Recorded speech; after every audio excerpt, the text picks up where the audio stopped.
Hello दोस्तों, कैसे हैं आप सब। I hope you all are doing good. मैं बता दूं, मैं भी ठीक हूँ।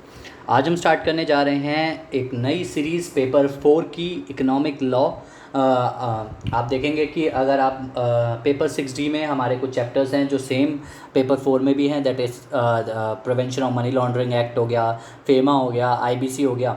तो मैंने सोचा कि एक बार को इकोनॉमिक लॉ पूरा ही सीए फाइनल का कंप्लीट कर दूं और उसके चैप्टर्स जो बचे हुए हैं, दैट इज जैसे कि arbitration and conciliation act 1996 and FCRA 2010 और सरफाइसी, उसके ऊपर भी वीडियोस बनाने की सोचूं।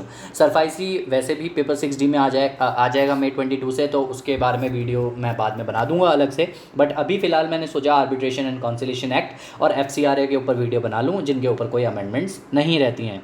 ठीक है, तो ईजी रहेगा, अच्छा रहेगा। और आपने जैसे पेपर 6D में साथ दिया, पेपर 4 में भी साथ दीजिएगा। आई नो मेरी ऑडियंस पेपर 6D की है, तो मैं ये ज़रूर मानता हूँ आपके जो दोस्त होंगे, भाई बंधु होंगे, जो भी पेपर 4 देने वाला होगा, उनके साथ आप ये वीडियो ज़रूर शेयर करेंगे। और जैसा सपोर्ट आपने उसमें दिखाया इसमें भी दिखाएंगे। ऑब्वियसली अगर मैं जबकि अभी मैं सीए बन चुका हूँ और मेरा कोई मतलब नहीं है पेपर 4 से, फिर भी मैं आपके लिए वीडियो बना रहा हूँ क्योंकि obviously I love teaching and मेरा पैशन है एक तरीके से, मुझे खुशी मिलती है ये करके। और मैं सोचता हूँ कि जो चीज़ आसान करके दी जा सकती है किसी को, वो लोग खामखा लोग कॉम्प्लिकेट करके पढ़ते हैं। तो मेरे हिसाब से जितना आसान मैं कर सकता हूँ, with due respect to all the teachers, other faculties जो पढ़ा रही हैं, बहुत ही अच्छा पढ़ा रही हैं। हम सब उनके बच्चे ही हैं, स्टूडेंट्स ही हैं। बट ठीक है, अगर मैं कुछ अच्छा करके स्मार्ट वे में आपको दे सकता हूँ फटाफट से, तो मैं वो ज़रूर आपके लिए करूँगा। और आपको अगर ये पसंद आए तो प्लीज़ आप शेयर करिएगा अपने दोस्तों के साथ। हो सकता है कि उनको भी मज़ा आ जाए और उनके भी अच्छे मार्क्स आ जाएँ।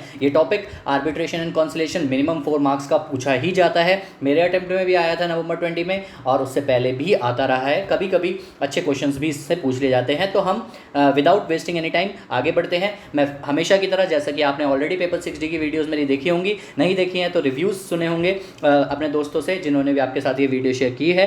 तो आपको मैं बता दूं, मैं बिल्कुल भी टाइम वेस्ट नहीं करता हूं। मैं सिर्फ इंपॉर्टेंट चीज़ें पढ़ाता हूं और या रिवाइज करने पे जोर देता हूं, बिकॉज ये रेगुलर क्लास नहीं है जो मैं डाल रहा हूं, ये रिविजनरी बैच है। तो इसमें इंपॉर्टेंट चीज़ें ही कवर होंगी, लेकिन वो इंपॉर्टेंट चीज़ों में से ही पेपर आएगा, इस बात की श्योरिटी मैं 100% आपको देता हूँ। जो चीज़ें मैंने छुड़वाई होंगी उसमें से कभी भी कोई क्वेश्चन नहीं आएगा, ये बात भी पक्की है। क्योंकि मैं छुड़वाता क्या हूँ, इंट्रोडक्शन पार्ट, ये सब चीज़ें जो ऑब्वियसली पेपर में नहीं पूछी जाती हैं। तो रेगुलर बैच होता है, तो ऑब्वियसली हमें जो है टीचर्स को भी दिखाना पड़ता है, एक एक वर्ड पढ़ाना पड़ता है। तो ऑब्वियसली वहाँ पर उस तरीके की मेहनत करी जाती है। बट रिविजनरी बैच में हम एज्यूम करते हैं कि हम जल्दी से जल्दी कवर कर पाएँ, जिससे कि आपका टाइम वेस्ट ना हो। So let's start with the arbitration and conciliation act 1996। बहुत ही प्यारा चैप्टर। सबसे पहले मैं आपको बेसिकली बता दूं, आर्बिट्रेशन एंड कंसिलेशन एक्ट होता क्या है। आर्बिट्रेशन एंड कंसिलेशन एक्ट के बारे में अगर मैं आप लोगों से बात करूं, तो आर्बिट्रेशन एंड कंसिलेशन एक्ट जो आया था वो इसलिए आया था कि पहले क्या होता था गाँव में, अगर हम बात करते थे तो गाँव में क्या होता था, जैसे पंचायत वगैरह लगती थी। आपने एक मूवी देखी होगी सूर्यवंशम,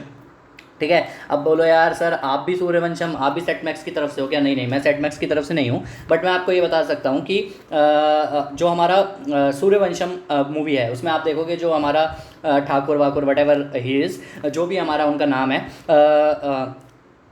तो वो बंदा जो होता है वो क्या करता है, वो हमारा पंचायत का वो होता है, मुखिया होता है, और वो जो है डिसीजंस देता है। तो गांव में आज भी ये प्रथा चलती है, जो मुखिया वगैरह होते हैं उनकी चलती है। ऑब्वियसली जब भी कभी किसी घरों में लड़ाई होती है, गांव में क्या, यहाँ पर भी कई बार होता है, हमारे घरों में भी, अगर किसी के घर में बहुत सारी बड़ी फैमिली है और उनके बीच में लड़ाई होती है, तो एक बंदा मुखिया होता है जिनकी सुनी जाती है। आपके दादाजी हो गए या कोई भी पर्सन हो गया, तो इंडियन फैमिलीज़ में ये चीज़ देखी जाती है। तो ये चलन बहुत पहले से था, जहाँ गाँव में क्या होता था कि कोई भी बड़े बड़े कांड भी होते थे, मतलब मर्डर वगैरह का भी कांड होता था, तो वो भी हमारा जो है पंचायत में जाके सॉल्व होता था।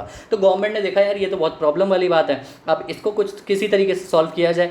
तो क्या किया गया, एक एक्ट बना दिया गया जो बिल्कुल ही इस तरीके से पंचायती लोगों के लिए ही है, जो जिनको बहुत पंचायत होती है, तो वो इसमें जा सकते हैं। आपको याद रखना होगा, तो बेसिक्स यही है कि आर्बिट्रेशन एंड कंसिलेशन आया इसलिए था कि हमारे जो पंचायती लोग होते हैं वो यहाँ पर जा सकें। अब क्या होता है, जैसे कि अब मर्डर वगैरह की वो चीज़ें हो गई, वो चीज़ें अब आर्बिट्रेशन एंड कंसिलेशन से बाहर कर दी गई। मतलब ऐसी चीज़ें जो बहुत ही क्रिमिनल ऑफेंस है, उनको यहाँ से बाहर कर दिया गया। है। जब आप ये चैप्टर में आगे पढ़ेंगे तो मैं आपको 4-5 नाम याद करवाऊंगा जिनको आप इसके एम्बिट से बाहर रखेंगे, वो इसके अंदर फॉल नहीं करेंगे, ठीक है। तो ये मैंने आपको एक बेसिक आइडिया दे दिया कि आर्बिट्रेशन एंड कंसिलिएशन एक्ट आने का जो है वो इसलिए था 1996, बहुत पुराना है। आपके मेरा डेट ऑफ बर्थ 97 है, तो उससे 1 साल पहले ही आ गया था, मेरे से भी बड़ा है ये चैप्टर। तो ये उसके हिसाब से आपको समझ आ गया होगा कि इसका एक तरीके से ये था कि डिस्प्यूट को रिजॉल्व करना, जो नॉर्मल मुद्दे होते थे उनको रिजॉल्व करना, जिससे कि कोर्ट वगैरह के ऊपर भी जो बर्डन था वो कम होता था, और जो इनका फैसला होता था वो बाइंडिंग होता था दोनों पार्टीज़ के ऊपर, और दोनों पार्टीज़ इसके अंदर खुश भी रहती थी। इसके रीजंस भी बहुत अच्छे हैं, क्योंकि फीचर्स अगर मैं आपको इसके बता दूं तो दोनों पार्टी अपनी सहमति से एक बंदे को ढूंढती थी जो मुखिया होता था, और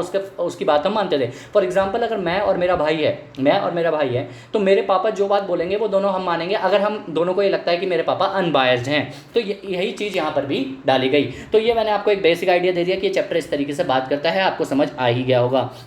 let's move forward. Introduction part में मैं आपका ज़्यादा टाइम वेस्ट नहीं करूंगा, इसमें सिंपल सी बात है, आर्बिट्रेशन एंड कंसिलिएशन 1996 ये एक्ट कंसोलिडेट करता है और अमेंड करता है law related to the domestic arbitration, international commercial arbitration and enforcement of foreign arbitral award. International commercial arbitration का एक बेस्ट एग्जांपल मैं आपको बता दूं, वोडाफोन का जो केस चल रहा था गवर्नमेंट ऑफ इंडिया के साथ, वो इंटरनेशनल आर्बिट्रेशन का ही पार्ट था, वो भी आर्बिट्रेशन में जा सकता है, ऐसे मुद्दे भी आर्बिट्रेशन में जा सकते हैं, प्रोवाइडेड एग्रीमेंट्स में ये बात पहले से मेंशन हो, कॉन्ट्रैक्ट में ये बात पहले से मेंशन हो। Okay, let's move forward. ये छोटी बातें हैं, ये आप प्लीज़ पढ़ लीजिएगा खुद से, इस पर मैं आपका टाइम वेस्ट नहीं करूंगा, और मैं नहीं चाहूँगा कि आप भी इसके ऊपर अपना टाइम वेस्ट करें, ठीक है। Let's move forward. आर्बिट्रेशन के जनरल प्रोविजंस। हाँ, अब एक सबसे इंपॉर्टेंट वर्ड जो आपको मुझे लगता है याद रखना है, कोई भी बंदा आपसे कभी पूछता है कि आर्बिट्रेशन एंड कंसिलिएशन होता क्या है, ये ऑल्टरनेट डिस्प्यूट रेजोल्यूशन मेथड होता है। ये एक मेथड होता है कि डिस्प्यूट को रिजॉल्व करने के दूसरे मेथड्स को कहा जाता है। सिर्फ और सिर्फ कोर्ट में जाना, एनसीएलटी के पास जाना ही मेथड नहीं होते, एक और ऑल्टरनेट होता है जिसको हम arbitration, conciliation, negotiation and mediation बोलते हैं। ये 4 तरीके के होते हैं, लेकिन हमारे कोर्स में सिर्फ आर्बिट्रेशन एंड कंसिलिएशन है।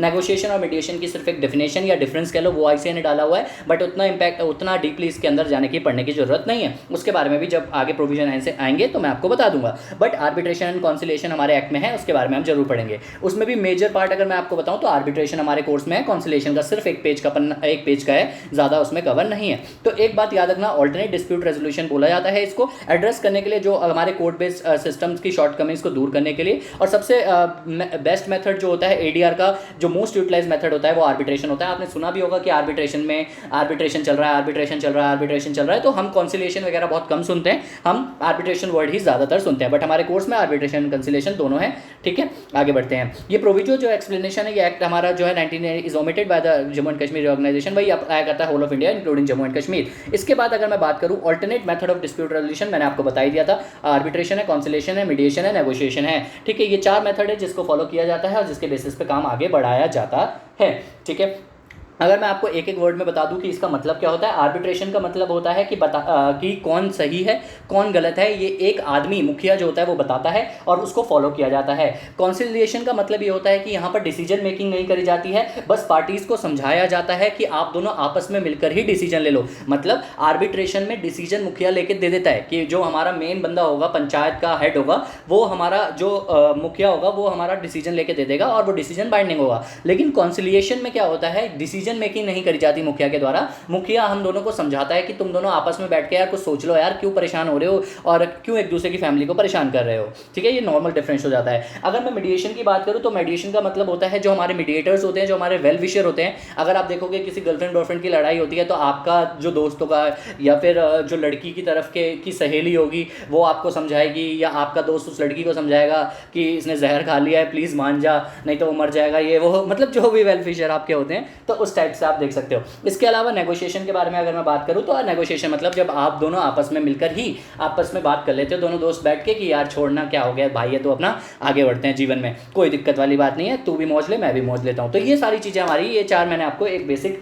तरीके से बता दिया। अगर मैं इसके बारे में आपको बताऊं तो क्या फ़ायदा होता है, एडवांटेजेस क्या होते हैं। कोई भी बंदा अगर किसी चीज़ को अपनाता है ना तो सबसे पहले ये पूछता है यार फ़ायदा क्या है, क्यों करूं मैं इस चीज़ को। तो सबसे बड़ी बात लोअर कॉस्ट कम लगेगी आपको। फ्लेक्सिबिलिटी, मैंने आपको बताया आप खुद से चुन सकते हो कि आपको आर्बिट्रेशन में जाना है, कंसिलिएशन में जाना है, मीडिएशन में जाना है, नेगोशिएशन में जाना है। कॉन्फिडेंशियलिटी, अगर मेरे घर की बात है और मेरे पापा सॉल्व कर रहे हैं तो हमारे अंदर ही रहेगी, लेकिन अगर ये मामला कोर्ट में गया तो सारी दुनिया को पता चलेगा। तीसरा, लाइक्लीहुड ऑफ सेटलमेंट, मतलब कोर्ट में तो कई साल लग जाते हैं, कई साल लग जाते हैं और फिर भी फैसला नहीं होता, लेकिन अगर पापा सॉल्व करेंगे या मेरा दोस्त सॉल्व करेगा तो ऑब्वियसली जल्दी आ जाएगा। चॉइस ऑफ फॉरम हमारी मर्जी है हमें किस में जाना है, चॉइस ऑफ सॉल्यूशंस हमारी मर्जी है हमें उसकी बात एक्सेप्ट करनी है या नहीं करनी उस बंदे की। तो ये सारी चीज़ें हैं। डिसएडवांटेजेस ये रहता है कि कोऑपरेशन होना चाहिए, मतलब दोनों पार्टीज़ को आपस में सहमति होनी चाहिए कि यार हम इस बंदे से ही जो है सुझाव लेंगे। उसके अलावा इम्बैलेंस पावर ना हो, possibility of interim measures, difficulty of enforcement. मतलब क्या हो गया, जो फाइनल मेरे पापा ने जो बोला अब मुझे तो मंजूर है लेकिन सामने वाले को लग रहा है मेरे पापा बायस्ड हैं,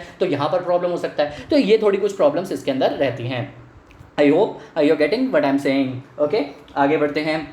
ये सब फालतू बातें हैं, no use no use no you. Okay, अब हम बात करते हैं कि आर्बिट्रेशन का मतलब क्या होता है। आर्बिट्रेशन का मतलब होता है, आर्बिट्रेशन कॉन्सिलेशन एक्ट के हिसाब से सेक्शन नंबर 2 में डिफाइन है, और आर्बिट्रेशन का मतलब होता है जहां दो या आर्बिट्रेशन वेदर और not administered by permanent arbitral institution. मतलब आर्बिट्रेशन जो होता है वो अगर मैं सिंपल सी बात बताऊं, इस डेफिनेशन से अच्छी डेफिनेशन मैं आपको बता सकता हूं। आर्बिट्रेशन का मतलब होता है जहां दो या दो से ज़्यादा पार्टीज डिसाइड करती हैं रेफर करना थर्ड पर्सन को instead of court, and the decision of that person will be binding on both. ये हमारी रियल मीनिंग होता है। अगर आप एग्जाम में इसकी जगह वो भी लिख के आएंगे तो आपको ज़्यादा अच्छे मार्क्स मिलेंगे। ये फालतू की डेफिनेशन है, arbitration whether not administered by permanent arbitral institution. आप ये इसकी जगह अगर हम बहुत लेमैन की लैंग्वेज में समझना है तो आर्बिट्रेशन का मतलब होता है व्हेन टू और more parties decided to refer to the third person instead of court and the decision of that person will be binding on both the parties. तो ये आर्बिट्रेशन होता है। आर्बिट्रल ट्रिब्यूनल क्या होता है? आर्बिट्रल ट्रिब्यूनल वही होता है, आर्बिट्रेटर, मेरे पापा आर्बिट्रेटर हैं, मतलब अगर मैं चाहूँ तो अपने पापा को आर्बिट्रेटर भी बोल सकता हूँ, आर्बिट्रल ट्रिब्यूनल भी बोल सकता हूँ। अब पैनल वर्ड तब इस्तेमाल होता है जब एक से ज़्यादा आपके आर्बिट्रेटर हो, तो आप एक पैनल वर्ड भी यूज़ कर सकते हैं। आर्बिट्रल अवार्ड का मतलब होता है जो हमारे अवार्ड दिए जाते हैं, जो फैसला दिया जाता है उसको हम अवार्ड कहते हैं, जिसे फाइनल डिसीजन कहा जाता है। जो फाइनल डिसीजन आर्बिट्रेटर देता है उसको बोला जाता है, और ये इंक्लूड करता है इंटरिम अवार्ड। इंटरिम अवार्ड मतलब there are different types of awards, interim award is one of them.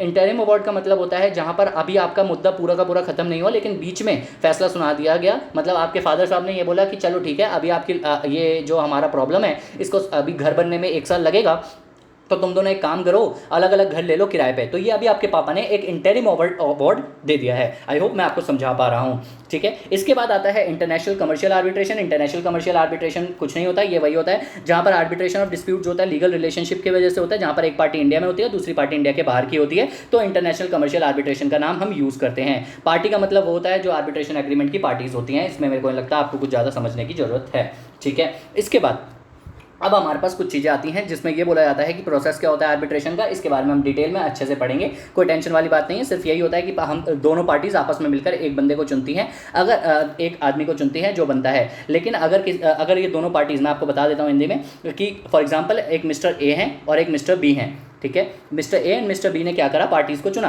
अब क्या हुआ, मिस्टर ए और मिस्टर बी ने अगर पार्टीज़ को चुना, अब यहाँ पर एक बंदे को चुन लिया तो वो बंदा आर्बिट्रेटर हो गया, बात खत्म।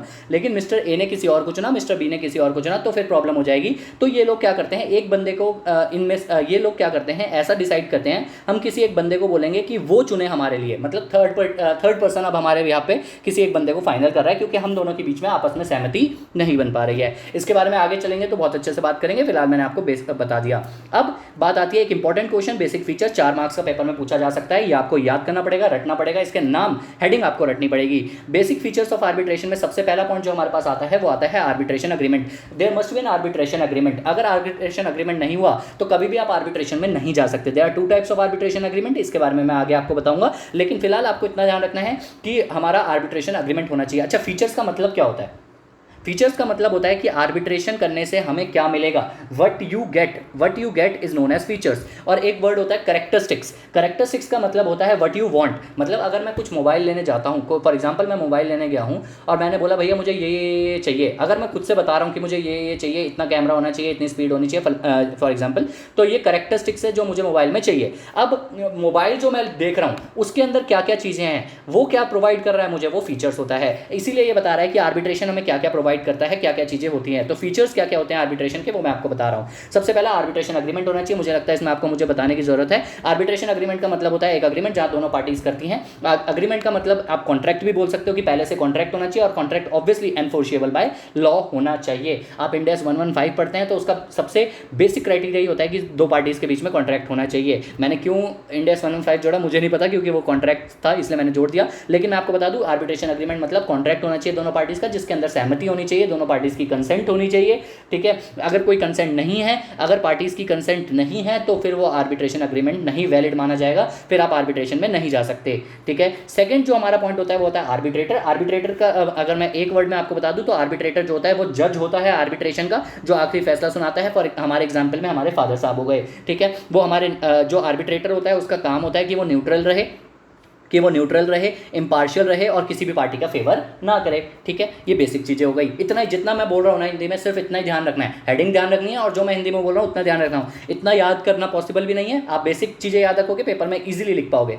अगला पॉइंट हमारे पास आता है seat of arbitration. Seat of arbitration का मतलब होता है कि वैसे तो लॉ जो होता है वो आर्बिट्रेशन को बाइंड नहीं करता है, लेकिन फिर भी जो लीगल सिस्टम होता है ना वो सुपरवाइज जरूर करता है आर्बिट्रेशन सिस्टम को। फॉर एग्जाम्पल, अगर जैसे अब मैंने किसी का मर्डर कर दिया और वो केस लेके मैं आर्बिट्रेशन में तो नहीं गया, ये चीज चेक करता है लीगल सिस्टम। मतलब अगर आपका कोई केस चल रहा है, ठीक है, तो लॉ सिर्फ ये चेक करता है कि जो मुद्दे आर्बिट्रेशन में जाने चाहिए थे वो मुद्दे आर्बिट्रेशन में हों। मतलब अगर किसी लड़की के साथ कुछ गलत हुआ है, वो मुद्दा आर्बिट्रेशन में नहीं जा सकता, तो कहीं कोई बंदा आर्बिट्रेशन में तो लेके नहीं चला गया, लॉ इसको चेक करेगा। दूसरा, लॉ ये भी चेक करेगा कि जो आर्बिट्रेशन एंड कॉन्सिलेशन एक्ट में लिखा हुआ है वो प्रोसीजर पूरा प्रॉपर तरीके से फॉलो हो रहा है या नहीं हो रहा। तो सीट ऑफ आर्बिट्रेशन बहुत सिंपल सी चीज कहता है कि वैसे तो लीगल सिस्टम बाइंडिंग नहीं होता, लेकिन लीगल सिस्टम जो होता है वो सुपरवाइज करता है। तो आपको अगर एक लाइन में इसको याद रखना है तो आप सिंपली कह सकते हो, just to supervise not to interfere. Legal system will supervise but not interfere, ठीक है।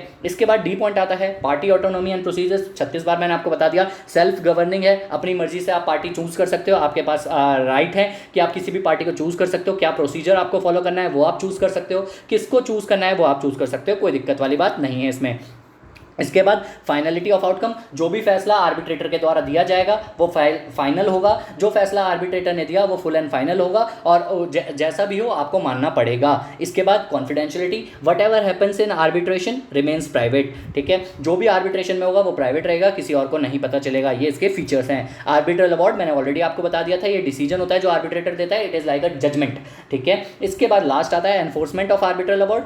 एनफोर्समेंट ऑफ आर्बिट्रल अवार्ड जो होता है ना वो सिंपलर होता है as compare to the court का अगर कोई डिसीजन आता है। तो ये बात आपको भी पता होगी कि क्योंकि क्या होता है, अब हमारे फादर ने क्या बोला, दोनों भाई ऐसा करो, अगर आपकी 100 एकड़ की जमीन है तो 50 एकड़ उसको दे दो, 50 एकड़ उसको दे दो। लेकिन कोर्ट कुछ भी दे सकता है, कोर्ट ये बोल सकता है कि पहले इस पे बंगला बना लो उसके बाद बांट लो। मतलब कहने का तात्पर्य सिर्फ इतना सा है कि अगर आर्बिट्रल अवार्ड होते हैं, मतलब जो डिसीजन होता है आर्बिट्रेटर का, उसकी एनफोर्समेंट, उसकी इंप्लीमेंटेशन ईजी होती है, सिंपल होती है as compare to the court. तो अगर मैं फीचर्स की बात करूं तो बहुत सिंपल फीचर्स हैं। एक फीचर इसने बताया आर्बिट्रेशन अग्रीमेंट होना चाहिए, दूसरा इसने बताया कि आर्बिट्रेटर होते हैं, तीसरा इसने बताया सीट ऑफ आर्बिट्रेशन जहां पर लीगल सिस्टम सिर्फ जो है ओवरव्यू करता है, इंटरफेयर नहीं करता, पार्टी की ऑटोनॉमी होना। फिफ्थ उसने बोला फाइनलिटी ऑफ आउटकम, सिक्स्थ उसने बोला कॉन्फिडेंशियलिटी होना चाहिए, सेवंथ उसने बोला आर्बिट्रल अवार्ड और एट्थ उसने बोला enforcement of arbitral award. That's it. इसमें से जितने भी 4-5 आप याद रख लेंगे मोर देन इनफ हो जाएगा। आगे बढ़ते हैं।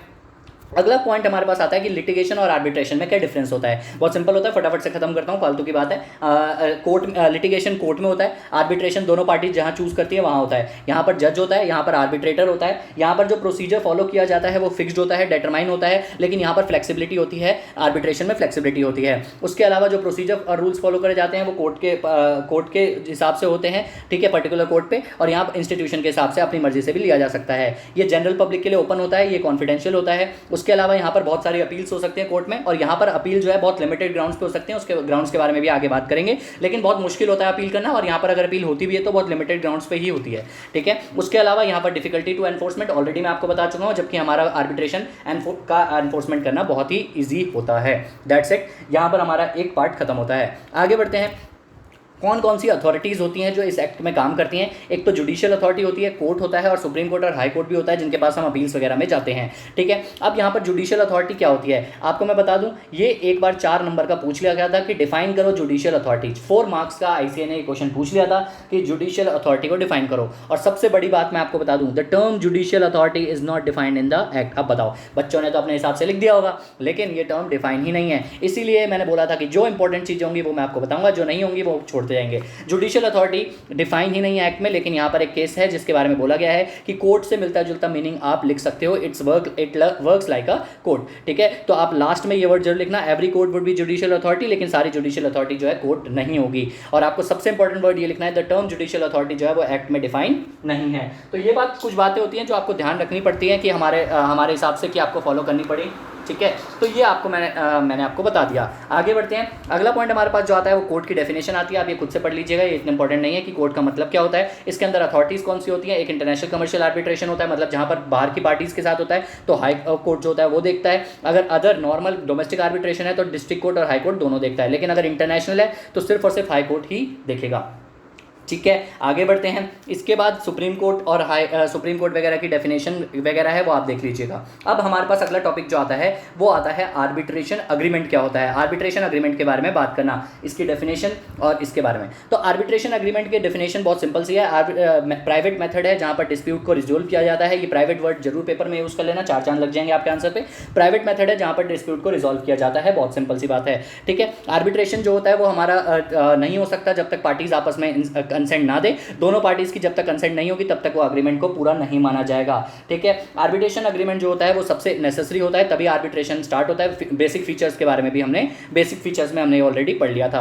अब आर्बिट्रेशन अग्रीमेंट की अगर मैं आप लोगों को डेफिनेशन बता दूं तो आर्बिट्रेशन अग्रीमेंट का मतलब होता है ऐसा एग्रीमेंट जहां पार्टीज आर्बिट्रेशन के लिए सबमिट करती हैं, जहां कोई भी डिस्प्यूट अगर उनके आपस में होगा लीगल रिलेशनशिप को लेकर, चाहे वो कॉन्ट्रेक्चुअल हो या ना हो, वो उसके बारे में जो है आर्बिट्रेशन में जाएंगे। सबसे इंपॉर्टेंट चीज जो मैं आपको बताना चाहता हूं कि arbitration agreement enforceable by law होना चाहिए, मतलब कोई भी वेग कॉन्ट्रैक्ट का नहीं होना चाहिए। मतलब फॉर एग्जांपल, बहुत बेसिक एग्जांपल से बात आपको समझा दूंगा, ज़्यादा खींचूंगा नहीं बात को। मतलब मैं और मेरा दोस्त चोरी करने की सोच रहे हैं और हम दोनों ने एक एग्रीमेंट बना लिया कि हम जो चोरी का माल है वो 50% बांटेंगे, 50% बांटेंगे। अब बाद में मेरे दोस्त ने क्या किया, 60% खुद रख लिया, 40% ले लिया। तो क्या मैं जा सकता हूँ ये बोल के आर्बिट्रेशन में कि हमने एक अग्रीमेंट किया था जो आर्बिट्रेशन में, भाई वो अग्रीमेंट लीगली एनफोर्सेबल ही नहीं था, तो तो इसीलिए मैं नहीं जा सकता। ठीक है, तो जो भी अग्रीमेंट आप करो वो लीगल चीज़ों के लिए होना चाहिए जो वैलिड है लॉ में। ठीक है, तभी आप आर्बिट्रेशन में जा सकते हो। तो ये बात आपको मेरे ख्याल से समझ आ गई होगी। उसके अलावा आर्बिट्रेशन अग्रीमेंट 2 टाइप के होते हैं, या तो आपका जो मेन अग्रीमेंट होता है उसी के अंदर आप आर्बिट्रेशन का क्लॉज डाल सकते हैं, या फिर आप सेपरेट अग्रीमेंट भी बना सकते हैं। यही मैंने आपको बोला था, 2 टाइप के अग्रीमेंट होते हैं। एक होता है जब आप क्लॉज आर्बिट्रेशन का क्लॉज बना सकते हैं, या फिर एक होता है सबमिशन एग्रीमेंट। ये पेपर में पूछा जाता है, बहुत ही इंपॉर्टेंट है। एक होता है सबमिशन एग्रीमेंट और एक होता है हमारा आर्बिट्रेशन क्लॉज। ठीक है, इसके बाद आर्बिट्रेशन जो होता है वो हमारा राइटिंग में होना चाहिए हमेशा, चाहे वो आपका इलेक्ट्रॉनिक मोड में हो चाहे आपका फिजिकल मोड में हो, उससे कोई फर्क नहीं पड़ता। कहता है आर्बिट्रेशन अग्रीमेंट राइटिंग में होना चाहिए और उसमें डॉक्यूमेंट साइन होने चाहिए दोनों पार्टीज के द्वारा, या फिर आपका कंसेंट, अगर साइन नहीं है तो सामने वाले की कंसेंट किसी भी तरीके से हो। फॉर एग्जांपल अगर उसने मेल पे भी लिख दिया, फॉर एग्जांपल अगर उसने इनडायरेक्ट कंसेंट दे दिया तो भी चलेगा। जैसे कि मेरे कॉन्ट्रैक्ट में लिखा हुआ है कि मैं आप लोगों को क्लासेस दूंगा, ठीक है, लेकिन अगर हम दोनों का कोई डिस्प्यूट होगा तो हम लोग दिल्ली के जुरिडिक्शन के आर्बिट्रेशन में जाएंगे। अगर आपको ये बात मंजूर है तो आप क्लासेस के लिए पेमेंट करिए। ठीक है, और आप लोगों ने अगर पेमेंट कर दी उस अग्रीमेंट को देखने के बाद भी, तो ये एक तरीके से आपकी तरफ से जो है एग्री हो गया, ये आपकी कंसेंट मान ली जाएगी। आई होप मेरे एग्जाम्पल्स आपको समझ आ रहे होंगे बहुत ही अच्छे से, और मैं जितनी बातें बता रहा हूँ वो सारी एग्जाम्स में इंपॉर्टेंट है, इसलिए पढ़ा रहा हूँ, वरना मैं जबरदस्ती कुछ भी नहीं खींच रहा। The reference in the contract to a document containing an arbitration clause constitutes an arbitration agreement if the contract is in writing and the reference is such as to make the arbitration clause part of the it. अगर आपका पूरा agreement है तो उसमें आप एक clause डाल दीजिए, वो भी मान लिया जाएगा। जैसा मैंने आपको बताया था, 2 टाइप के अग्रीमेंट होते हैं, एक होता है आर्बिट्रेशन क्लॉज, एक होता है सबमिशन एग्रीमेंट। अब आर्बिट्रेशन क्लॉज का क्या होता है ना, आर्बिट्रेशन क्लॉज आप क्या करते हो, फ्यूचर के लिए बनाते हो। फ्यूचर के लिए इन सेंस, अभी मैंने आप लोगों के साथ कोई अग्रीमेंट किया और मैंने बोला फ्यूचर में अगर कोई डिस्प्यूट होता है हम दोनों का, तो उस केस में हम क्या करेंगे, आर्बिट्रेशन में जाएंगे, और जो दिल्ली की जुरिडिक्शन है वहाँ के आर्बिट्रेशन में जाएंगे। वैसे हर सबकी अपनी अपनी जुरिडिक्शन में आर्बिट्रेटर होते हैं, वहाँ पर जा सकते हो, कोई दिक्कत नहीं है, जैसा भी अग्रीमेंट में लिखा है। तो फ्यूचर में होने वाले डिस्प्यूट के लिए अगर आपको बनाना है तो आप आर्बिट्रेशन क्लॉज लिखते हो। लेकिन सबमिशन अग्रीमेंट जो होता है ना, वो ज़्यादातर इसलिए होता है जब हमारे अभी प्रेजेंट में डिस्प्यूट चल रहा है, ऑलरेडी एग्जिस्ट, मतलब आपका जो डिस्प्यूट है वो एग्जिस्ट कर गया है, मेरी और आपकी लड़ाई हो गई है और हम दोनों ने आपस में सहमति ये करी है कि हम दोनों क्या करेंगे, आर्बिट्रेशन में जाएंगे, कोर्ट के चक्कर में नहीं पड़ेंगे। तो हम क्या करेंगे, एक सबमिशन एग्रीमेंट, सेपरेट एग्रीमेंट बनाएंगे जिसमें हम लिखेंगे कि हम दोनों आर्बिट्रेशन में जाना चाहते हैं। ठीक है, मेरे ख्याल से आपको ये बातें समझ आ गई होंगी। नीचे कुछ एग्जांपल्स हैं, नॉर्मल से आप पढ़ लीजिएगा। अब यहाँ पर एक चीज़ आती है कि जनरल प्रिंसिपल्स क्या क्या हैं, ठीक है, आर्बिट्रेशन के। अब सबसे पहला पॉइंट जो हमारे पास आता है, आर्बिट्रेशन अग्रीमेंट। मैंने आपको पहले ही बोला था, चीख के बोल रहा हूँ, एनफोर्सेबल बाय लॉ होना चाहिए, सारे वैलिड कॉन्ट्रैक्ट की रिक्वायरमेंट को पूरा करना चाहिए। ठीक है, दूसरा point, consents. Consent, consensus ad idem, ये हमने बचपन में सीपीटी में पढ़ा था, कंसेंसस एट एडम, जिसमें सिंपल सी बात ये लिखी होती है सामने वाली पार्टीज की कंसेंट होनी चाहिए और सामने वाला बंदा जो है thinking about the same thing at the same time in the same sense, तभी होता है। कंसेंसस एट एडम का मतलब होता है thinking about the same thing at the same time in the same sense. ये सीपीटी में, अपने सीपीटी या फाउंडेशन में आप रहे होंगे जिसमें भी, उसमें ये बात हम पढ़ते हैं लॉ में, ठीक है। तो सामने वाला बंदा सेम चीज सेम टाइम पे सेम तरीके के सोच रहा हो तभी उसको वैलिड कॉन्ट्रैक्ट माना जाता है, और उसने उसी पूरे होशो आवास में साइन किए हों तब वो कंसेंट मानी जाती है और तभी वैलिड एग्रीमेंट माना जाता है। तीसरा पॉइंट जो सबसे इंपॉर्टेंट है पेपर में, इस पे जो है केस स्टडी बना के पूछ लेते हैं, ouster of jurisdiction. Ouster of jurisdiction का मतलब क्या होता है? आउस्टर का मतलब होता है टू रिमूव, ठीक है।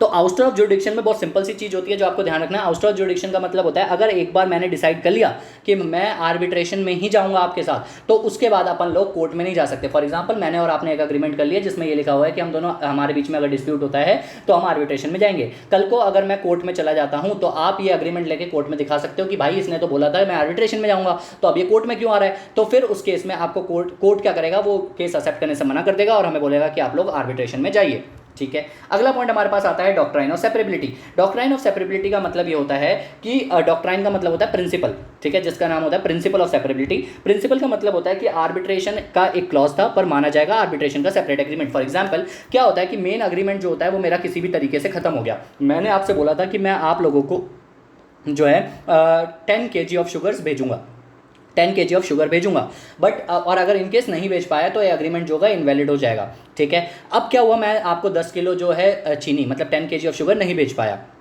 तो मेन एग्रीमेंट तो खराब हो गया, खत्म हो गया। अब इसके अंदर एक क्लॉज था आर्बिट्रेशन का, क्या वो भी खराब हो जाएगा? नहीं। अब आप डिस्प्यूट के लिए आर्बिट्रेशन में जा सकते हो। मैं आपको ये नहीं बोल सकता कि मेन एग्रीमेंट खराब हो गया तो आपका आर्बिट्रेशन का जो क्लॉज था इस मेन एग्रीमेंट में वो भी खराब हो गया। तो पहले से ही हमारा प्रिंसिपल बोलता है आर्बिट्रेशन एंड कंसिलिएशन एक्ट में कि डॉक्ट्राइन ऑफ सेपरेबिलिटी, आपका एग्रीमेंट अलग है और वो आर्बिट्रेशन का क्लॉज अलग है। इसके बाद लास्ट पॉइंट हमारे पास आता है competency to rule on its jurisdiction. मतलब सिंपल सी चीज इसके अंदर जो होती है वो ये होती है कि आपको अपने जुरिडिक्शन के हिसाब से काम करना चाहिए, जो भी आपका एरिया ऑफ ऑपरेशन है उसके तहत आप जो है काम करेंगे। इसके अंदर सिंपल सी चीज अगर मैं एक लाइन में आपको बताऊं, इस वाले का मतलब ये होता है कि पार्टीज खुद डिसाइड करते हैं कि आर्बिट्रेशन के लिए उन्हें कौन सी जुरिडिक्शन में जाना है। फॉर एग्जांपल, मेरे एग्रीमेंट में लिखा है कि मैं दिल्ली के जुरिडिक्शन में जाऊंगा या पुणे की जुरिडिक्शन में जाऊंगा या मुंबई की जुरिडिक्शन में जाऊंगा या चेन्नई की जाऊंगा, तो वो उसके हिसाब से हमारी जुरिडिक्शन डिसाइड होती है। आई होप आपको बेसिक प्रिंसिपल्स अच्छे से समझ आ गए होंगे। रिक्वायरमेंट क्या क्या है वैलिड एग्रीमेंट की? बहुत सिंपल है, बार बार अंदर जाके नहीं पढ़ूंगा। राइटिंग में रिटर्न होना चाहिए। दूसरा, क्लैरिटी ऑफ कंसेंट होना चाहिए, सामने वाले ने अपनी कंसेंट दी है, ये चीज़ क्लियर होनी चाहिए। तीसरा, लीगल रिलेशनशिप होना चाहिए। मैंने आपको पहले बताया, कोई ऐसा नहीं चोरी चकारी के लिए मैंने पहले से एग्रीमेंट बना लिया। फाइनल एंड बाइंडिंग होना चाहिए, जो भी फैसला आएगा आर्बिट्रेशन से वो हमारा फाइनल होगा और हमारे ऊपर बाइंडिंग होगा। स्पेसिफिक वर्ड्स का मतलब यह है कि अगर आपके एग्रीमेंट में आर्बिट्रेशन या आर्बिट्रेटर या कॉन्सिलिएशन वर्ड यूज नहीं है, लेकिन फिर भी अगर उसको पढ़ के ये समझ आ रहा है कि ये आर्बिट्रेशन का एग्रीमेंट है, तो भी वो आर्बिट्रेशन का एग्रीमेंट माना जाएगा। अब इसका एग्जांपल मैं आपको बता दूं, हम दोनों के एग्रीमेंट में कहीं पर भी नहीं लिखा कि अपन लोग डिस्प्यूट के केस में आर्बिट्रेशन में जाएंगे, लेकिन मैंने इनडायरेक्टली ये लिख दिया कि अगर हम दोनों के बीच में डिस्प्यूट होता है तो मेरे पापा जो होंगे वो सॉल्व करेंगे, तो और आपने अपनी कंसेंट दे दी, तो दैट्स इट, यही हो गया आर्बिट्रेशन, खत्म हो गई बात, ठीक है। अब आप बोलोगे क्या आपके पापा आर्बिट्रेटर बन सकते हैं? तो मैं आपको बताऊंगा हाँ बन सकते हैं, क्योंकि आगे आर्बिट्रेटर की डेफिनेशन आएगी जिसमें बोला गया है कि कोई भी बंदा जो हमारा अनसाउंड माइंड नहीं है और वो एक एज अटेन कर चुका है, मेजर हो चुका है, तो वो आर्बिट्रेटर बन सकता है, ठीक है। तो स्पेसिफिक वर्ड्स में आपको मैंने ये बता दिया कि जरूरी नहीं है आर्बिट्रेशन वर्ड का इस्तेमाल होना, नॉर्म अगर नहीं हुआ है तो भी हो जाएगा। डिस्प्यूट का मतलब बहुत सिंपल है कि प्रेजेंट या फ्यूचर डिस्प्यूट कभी भी होगा, उसके बारे में हम जाएंगे, डिस्प्यूट होगा तभी जाएंगे आर्बिट्रेशन में, वरना नहीं जाएंगे। आर्बिट्रेबिलिटी का मतलब क्या होता है, ये बहुत इंपॉर्टेंट है। इसमें आपको ये बताना है कि कुछ चीजें लॉ जो है परमिट नहीं करता है आर्बिट्रेशन में ले जाने से, कुछ चीजें लॉ परमिट करता है। अब जो चीजें परमिट नहीं करता है सिर्फ वो पढ़ लेते हैं, इसके अलावा जितनी बची वो सारी लॉ परमिट करता है। तो ये आर्बिट्रेबिलिटी का मतलब है कौन कौन सी चीजें हैं, जैसे कि क्रिमिनल ऑफेंस, ये आपको याद रखना पड़ेगा, पेपर में जरूर मेंशन करना होगा अगर आता है तो।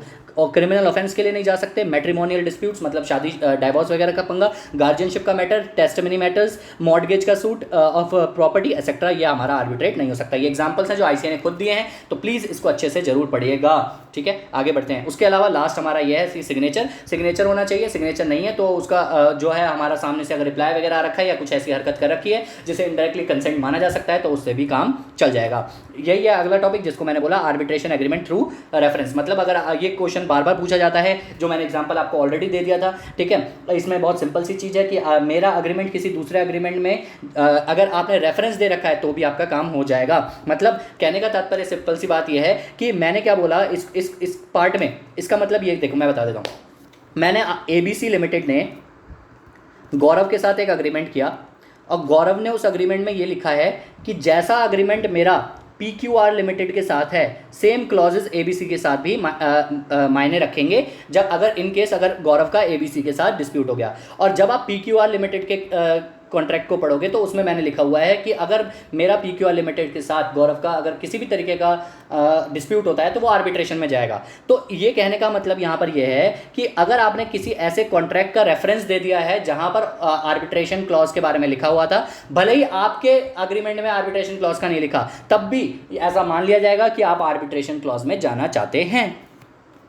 ठीक है, इसके बाद एक इंपॉर्टेंट टॉपिक, कब कब आपका आर्बिट्रेशन अग्रीमेंट टर्मिनेट हो सकता है। अगर दोनों पार्टीज ने आपस में म्यूचुअली कंसेंट कर लिया है कि हम दोनों आपस में खत्म करना चाहते हैं तो खत्म कर लेंगे। जहां पर प्रिंसिपल कॉन्ट्रैक्ट टर्मिनेट हो गया, अब आप बोलोगे सर हमने तो अभी पढ़ा था कि प्रिंसिपल कॉन्ट्रैक्ट डॉक्ट्राइन ऑफ सेपरेबिलिटी वाला। देखो, टर्मिनेशन ऑफ प्रिंसिपल कॉन्ट्रैक्ट का मतलब होता है जहां पर हम दोनों जहां पर वो चीज़ हुई ही नहीं, मतलब कोई डिस्प्यूट हुआ ही नहीं, अगर कुछ नहीं हुआ, डिस्प्यूट ही नहीं हुआ, तब मेन कॉन्ट्रैक्ट अगर खत्म हो गया तो उस केस में हमारा ये, अगर डिस्प्यूट नहीं था और मेन कॉन्ट्रैक्ट खत्म हो गया तो उस केस में हमारा टर्मिनेशन ऑफ प्रिंसिपल कॉन्ट्रैक्ट है। तो पेपर में अगर टर्मिनेशन ऑफ आर्बिट्रेशन अग्रीमेंट पूछे तो पहला तो म्यूचुअल कंसेंट लिख देना, दूसरा टर्मिनेशन ऑफ प्रिंसिपल कॉन्ट्रैक्ट लिख देना और इसके प्रोवाइडेड लिख के ऐसे प्रोविजो डालना कि provided that in case of doctrine of separability, अगर किसी तरीके का डिस्प्यूट हो जाता है as per the doctrine of separability, then in case अगर प्रिंसिपल कॉन्ट्रैक्ट खत्म भी हो जाए तो भी वो हमारा क्लोज वैलिड रहता है। ये जरूर लिखोगे, बहुत अच्छे मार्क्स मिलेंगे। इसके बाद डेथ ऑफ द पार्टीज, अगर पार्टी की डेथ हो जाती है तो उस केस में हमारा फिर कुछ नहीं हो सकता, उसका लीगल रिप्रेजेंटेटिव जाएगा। इन केस अगर लीगल रिप्रेजेंटेटिव नहीं हुआ तो फिर उस केस में आपका जो है वहीं पर कॉन्ट्रैक्ट टर्मिनेट हो जाएगा। फिर ऑपरेशन ऑफ लॉ, अगर लॉ नहीं बोल दिया कि भाई ये एग्रीमेंट को खत्म करो, क्यों, सामने वाला आर्बिट्रेटर जो था वो इनसेन हो गया, इंसॉल्वेंट हो गया या माइनर है और लॉ को लगा कि ये लॉ की पूर्तता नहीं करता तो लॉ आपको मना कर देगा, तो लॉ नहीं मना कर दिया तो बात खत्म हो गई। तो 4 पॉइंट बहुत सिंपल। सबसे पहला हमारा म्यूचुअल कंसेंट, अपनी आपसी सहमति से termination of main contract he cancel हो गया। Third, death of the parties की डेथ हो गई एंड तो टर्मिनेट तो नहीं होगा, लीगल रिप्रेजेंटेटिव के पास जाएगा, लेकिन अगर लीगल रिप्रेजेंटेटिव नहीं हुआ तो टर्मिनेट होगा। And fourth, operation of law मतलब लॉ ने मना कर दिया, आपको कोर्ट ने मना कर दिया कि नहीं ये आर्बिट्रेशन एग्रीमेंट वैलिड नहीं है। ठीक है, दैट्स इट। इसके बाद हमारे पास आता है आर्बिट्रल ट्रिब्यूनल। क्या होता है आर्बिट्रल ट्रिब्यूनल? बहुत सिंपल सी चीज़ होती है। आर्बिट्रल ट्रिब्यूनल जो होता है वो आर्बिट्रेटर्स होते हैं या पैनल ऑफ आर्बिट्रेटर होता है जो फंक्शन करते हैं एज अ जज और आर्बिट्रेशन एंड कॉन्सिलेशन एक्ट को खत्म करते हैं। उसके अलावा यहाँ पर एक सबसे इंपॉर्टेंट, इतना सारा मैं पढ़ूंगा नहीं, मैं आपको सिर्फ और सिर्फ इसकी समरी बता दूंगा कि ये क्या है, और इतना सारा आपको भी पढ़ने की जरूरत है नहीं, जब पहली बार पढ़ा होगा तो ऑलरेडी आपने पढ़ लिया होगा, मुझे पूरा विश्वास है। यहाँ पर बहुत सिंपल सी चीज़ होती है कि यहाँ पर पार्टीज क्या करती हैं, या तो खुद से डिसाइड करती हैं कि उनको किसको बनाना है। अगर पार्टीज आपस में खुद से डिसाइड नहीं कर पाती तो वो क्या करती हैं, इंस्टीट्यूट्स होते हैं लाइक ICC हो गया, फिक्की हो गया, या फिर अपना ICAI के प्रेसिडेंट्स हो गए, ऐसे लोग जो अनडिस्प्यूटेड फैसला देंगे, उन लोगों को बोलती है, उन इंस्टीट्यूट्स को बोलती हैं कि आप हमारे बिहाफ पे कोई आर्बिट्रेटर चुन के दे दीजिए। ठीक है, उसके बाद या अगर इससे भी आप सहमत नहीं होते तो फिर क्या होता है, आप अपना नाम देते हो, अपने बंदे का नाम देते हो, और दूसरा वाला बंदा जो होता है, जो सामने वाली पार्टी होती है, वो अपना बंदे का नाम देती है, और वो दोनों मिलकर, जो मेरा बंदा है और सामने वाले, वो किसी तीसरे पर्सन को चुनते हैं जो एज अ आर्बिट्रेटर काम करेगा। ठीक है, तो ये एक बेसिक चीज़ थी जो मैंने आपको बता दी। उसके अलावा इसके अंदर बहुत सिंपल सी चीज़ लिखी हुई है कि जो हमारा आर्बिट्रेटर होगा वो वैसे ही काम करेगा जैसे एक जज काम करता है। ठीक है, और सिंपल सा सारे न्यूट्रल रहेगा, अनबायस्ड रहेगा, वही सारी बातें फालतू की लिखी हुई हैं जो हमारी फालतू की, मुझे लगता है पेपर में ऐसी चीज़ें पूछी भी जाएंगी। अब यहाँ पर एक इंपॉर्टेंट चीज़ आती है कि आर्बिट्रेटर कौन होता है। आर्बिट्रेटर वो पर्सन होता है जो हमारा जो कैपेबल होता है कॉन्ट्रैक्ट करने के किसी भी बंदे के साथ, उसको आर्बिट्रेटर माना जाता है। और कैपेबल तभी होता है जब वो मेजर पर्सन हो, ये मैंने आपको पता होगा, आपने CPT में भी पढ़ा होगा, जब मेजर पर्सन हो, साउंड माइंड हो, मतलब पागल ना हो, अनसाउंड माइंड ना हो, और डिस्क्वालीफाइड बाय लॉ ना हो, मतलब लॉ ने किसी भी तरीके से उसको डिस्क्वालीफाई ना कर रखा हो। फॉर एग्जांपल, अगर वो इंसॉल्वेंट है तो नहीं बन सकता। तो ये 3 चीज़ें उसके अंदर होनी चाहिए, वो मेजर होना चाहिए, साउंड माइंड होना चाहिए, नॉट डिस्क्वालीफाइड बाय लॉ होना चाहिए, तो फिर वो आर्बिट्रेटर बन सकता है। ठीक है, तो कोई भी बंदा आर्बिट्रेटर बन सकता है, आपको सिर्फ क्योंकि आर्बिट्रेशन जो होता है एक तरीके के प्राइवेट एग्रीमेंट होता है जहां पर डिस्प्यूट अराइज होता है, दोनों पार्टीज किसी एक पार्टी के पास जाती हैं जिसको हम आर्बिट्रेटर बोलते हैं, और वो आर्बिट्रेटर जो फैसला देता है वो हमारा दोनों के ऊपर बाइंडिंग होता है। इसके बाद अपॉइंटमेंट ऑफ आर्बिट्रल ट्रिब्यूनल बहुत सिंपल है, यहाँ पर मैंने आपको बता ही दिया था, पार्टी की अपनी मर्जी होती है, पार्टी के पास खुद के पास पावर होती है कि वो अपॉइंट कर सके आर्बिट्रेटर्स को, ये हमने फीचर्स में भी पढ़ लिया था। ठीक है, उसके बाद नंबर ऑफ आर्बिट्रेटर्स कितने होते हैं, यहाँ पर सेक्शन नंबर 10 है जो नंबर ऑफ आर्बिट्रेटर्स के बारे में बताता है। नंबर ऑफ आर्बिट्रेटर्स अगर मैं आप लोगों को बता दूं कि नंबर ऑफ आर्बिट्रेटर्स जो होते हैं वो आपकी मर्जी होती है, आपको जितने चाहें उतने आर्बिट्रेटर आप रख सकते हो। लॉ आपको कहीं पर भी मना नहीं करता है। नंबर 1 पॉइंट यहाँ पर आपको ये ध्यान रखना है कि लॉ आपको मना नहीं करता है कि आप जितने चाहो उतने आर्बिट्रेटर्स रख सकते हो, बट इसके अंदर आपको ये कंसिडर जरूर करना होता है जितने ज़्यादा होंगे आपको उतनी प्रॉब्लम हो सकती है, ठीक है, और उतनी प्रॉब्लम हो सकती है। लेकिन ऑन दी अदर हैंड अगर जितने ज़्यादा लोग होंगे तो उतना ज़्यादा आपको जो है एक्सपीरियंस भी मिलेगा। तो आपको जब भी आंसर लिखना हो तो आप ये दोनों एस्पेक्ट को कवर करोगे कि लॉ के अंदर कोई भी मेंशन नहीं है कि कितने आर्बिट्रेटर्स होने चाहिए, लेकिन हाँ इसके अंदर एक चीज़ जरूर मेंशन है, ऑड नंबर्स होने चाहिए, क्योंकि फैसला जो होगा वो मेजॉरिटी से लिया जाएगा, इसीलिए ऑड होने चाहिए, या तो 1 हो या 3 हो या 5 हो या 7 हो या 9 हो, लेकिन उसमें कोई लिमिट नहीं है कि कितने हो। दूसरा, इसके अंदर एक सिंपल सी बात ये लिखी हुई है कि इसका प्रॉब्लम ये होगा कि जितने ज़्यादा लोग होंगे उतना ज़्यादा टाइम कंज्यूमिंग हो जाएगा, उतना ज़्यादा कॉस्टली पड़ जाएगा, तो ये प्रॉब्लम भी आपको ध्यान रखनी पड़ेगी। और तीसरा, लेकिन इसका फायदा भी आप लिख दोगे ऑन दी अदर हैंड, फायदा ये होगा कि एक्सपीरियंस आपको ज़्यादा मिल जाएगा, ठीक है। अब यहाँ पर मैं सबसे इंपॉर्टेंट चीज़ आपको बताने जा रहा हूँ जो मुझे नहीं लगता कि किसी ने ध्यान दिया होगा। एक केस है नारायण प्रसाद लोहिया वर्सेस निकुंज कुमार लोहिया। आज तक आईसीए ने इस पे पूछा नहीं अब तक, लेकिन मुझे लगता है पूछा जा सकता है। अभी अभी मैंने आपको ये बताया कि ऑड नंबर होना चाहिए, लेकिन इस केस में ये बोला गया था कि after the it seems that party जो है इवन नंबर ऑफ आर्बिट्रेटर्स भी अपॉइंट कर सकती हैं, लेकिन ये रेयरली ऐसा होता है। तो क्या अगर क्वेश्चन में पूछ लिया जाए कि even number of arbitrators appoint हो सकते हैं, तो जी हाँ, इवन नंबर ऑफ आर्बिट्रेटर्स भी अपॉइंट हो सकते हैं अगर उन दोनों का पॉइंट ऑफ व्यू अलग अलग है।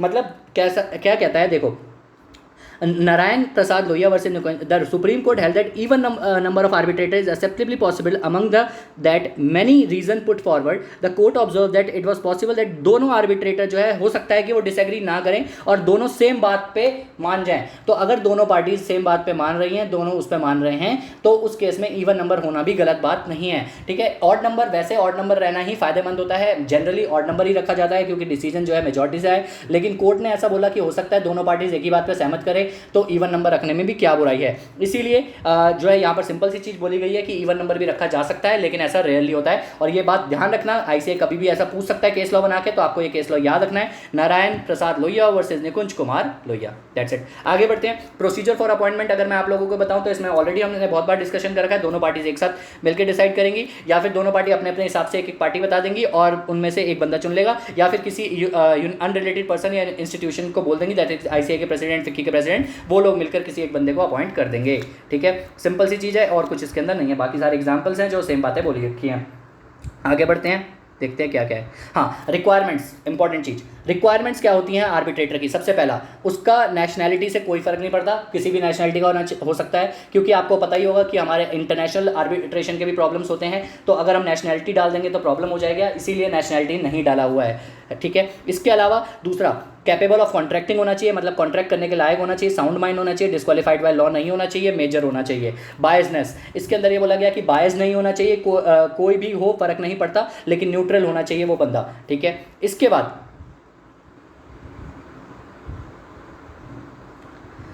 एक चीज़ मैं आपको बता दूं, यहाँ एक ऊपर एक चीज़ है जो मैं चाहता हूँ आप लोगों के साथ डिस्कस करना।